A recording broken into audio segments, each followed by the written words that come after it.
Dear General, thank you for accepting our request. Good to be with you, thanks. Dear General, what are the key for Ukraine's victory? Can Ukraine win this war, and what should be done? Well, it depends what you mean by win. I'd first start by saying what is absolutely essential is to provide everything to Ukraine that is necessary to first stabilize the front lines, stop the incremental gains by Russia, which come at a very, very high price, but not a price that Russia doesn't sees as is unacceptable still. In fact, the unconcern, the lack of concern by Putin and his commanders over casualties that are just astronomical, given my experience in commanding two different wars, this is really quite striking. So we need to help them with that in every way that we can. Again, it has to be a comprehensive approach to this, helping them, lifting restrictions on the use of our most long-range systems, providing more air defense and additional munitions for air defense, more artillery ammunition, more other weapon systems, advanced systems, accelerate the F-16 transition. All of this is essential. And this also, by the way, is what is necessary to enable Ukraine to change the dynamic in the war, to where Russia looks at the situation and says, you know, we can't achieve additional gains at acceptable cost. And that has to be the calculation that is forced on Vladimir Putin.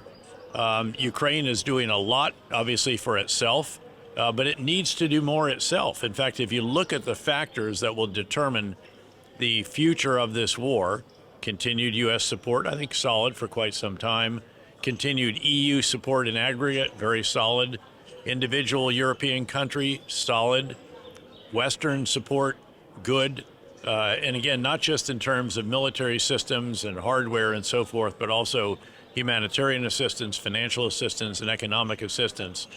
But Ukraine has to do more on its own. It has to generate more conscripts. It had its own lengthy deliberation in the parliament, quite emotional, many, many months to agree on the conscription law. Now they need to actually implement that, build their capacity to conscript and then train and equip soldiers, turn some of them into new units, some into individual replacements. That is essential, and it probably is the single biggest factor that Ukraine controls itself. All these others are largely external, in addition to the extraordinary innovation in which Ukraine is engaged, where they're producing 1 million drones, quite capable, but quite low cost compared to what we pay for them in the West.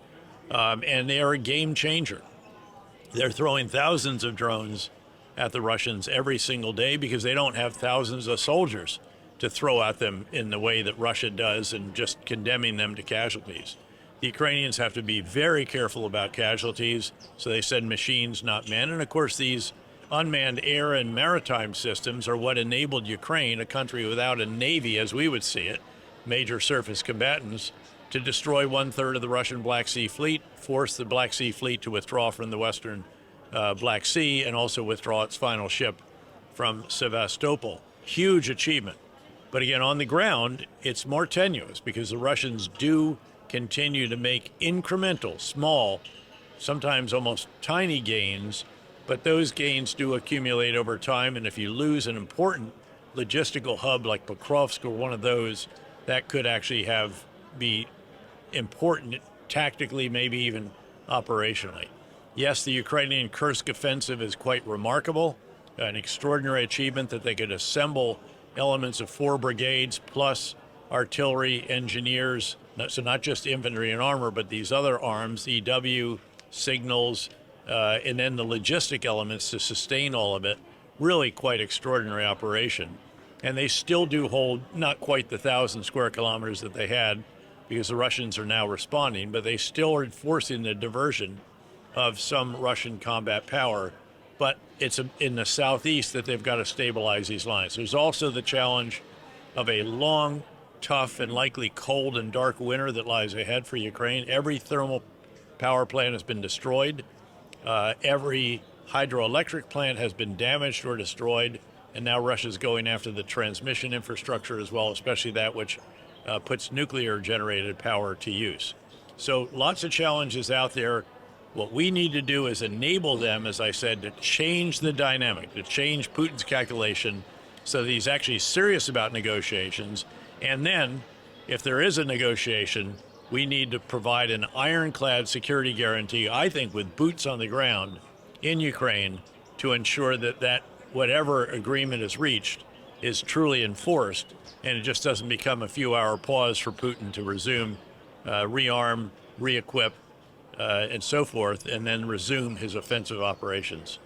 But do you think that those negotiations will mean that Ukraine will not recover some of their territories? So will the West accept some part of Ukraine remain occupied? Well, first of all, it's not up to the West, it's up to Ukraine. I could tell you that sentiment within Ukraine, having just completed my 4th trip there in the last 16 or 17 months, is changing a bit.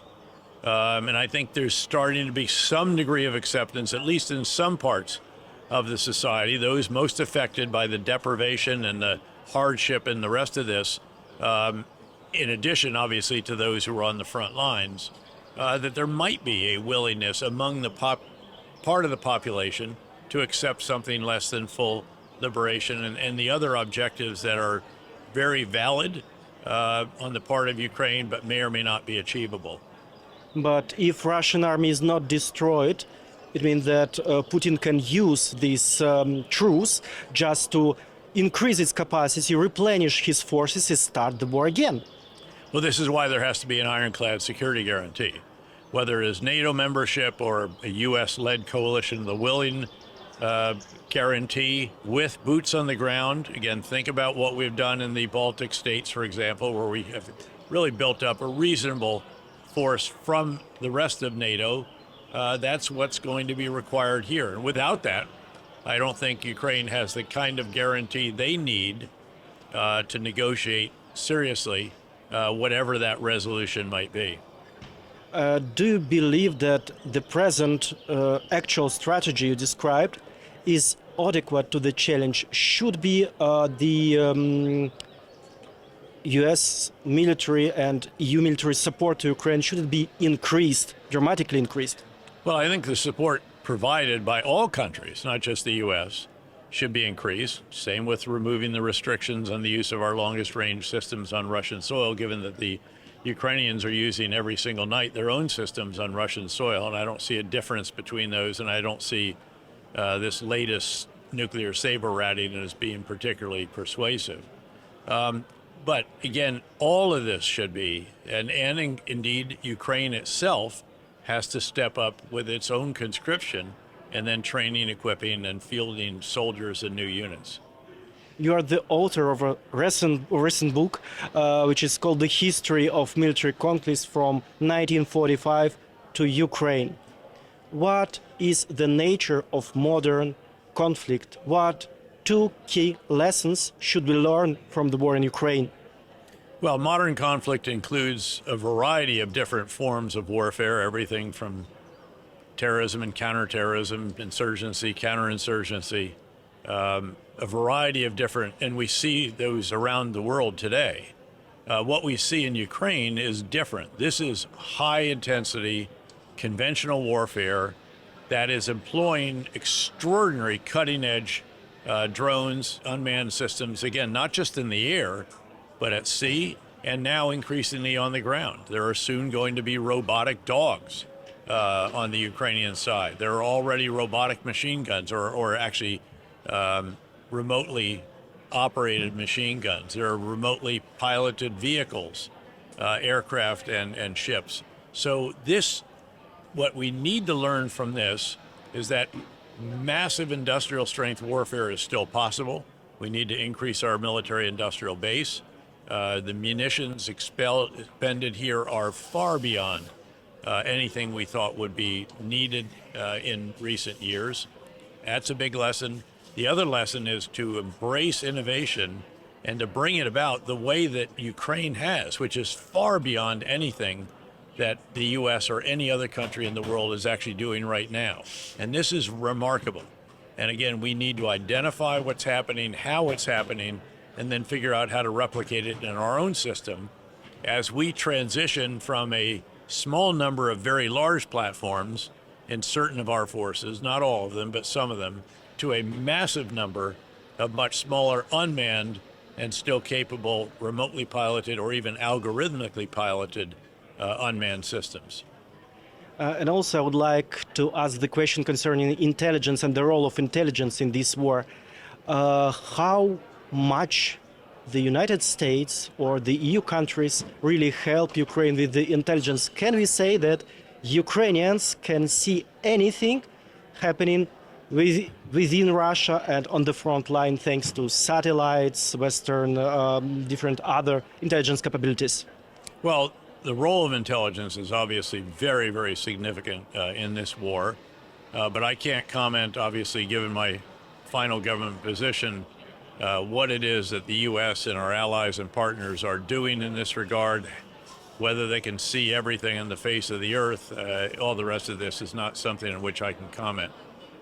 Yeah, but can you send some message, I don't know, to Vladimir Putin, just be afraid, we are looking at you, or to the Russian generals?